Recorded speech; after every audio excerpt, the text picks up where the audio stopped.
Jesi vidio? Nudi nam kuburu samo da ga pustimo da prođe. Hvala, ne treba. Nismo mi siromašni. Ne skupljamo drumarinu.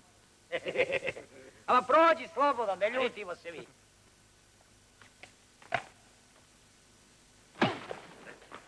Bre.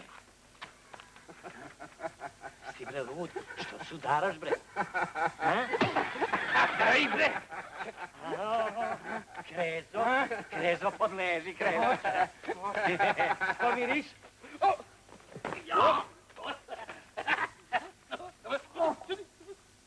Si vide?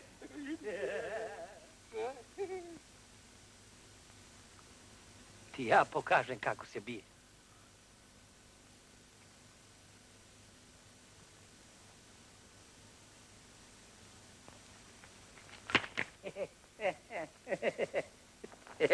Jak si mi ti nišanđija.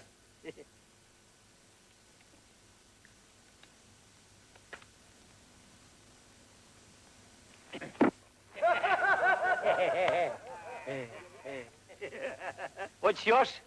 Vidi, smeti se narod.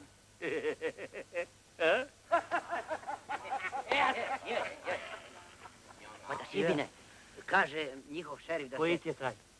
To mu dođe kao kmet. Da. Kaže, ne tučete se po propisu. Kako, zar ima ovdje i propis za tuču? Ima. Ma nemoj. Mora da uzmeš kuburu, kako oni to kažu, revolver, pa da se pucate s njim.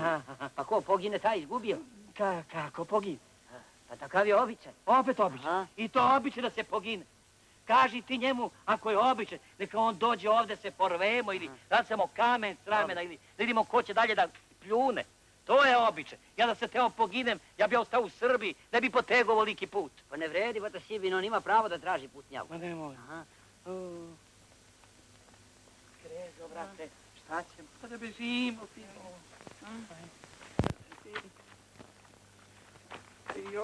Joj, nema se kud, Sibine. Nema se kud.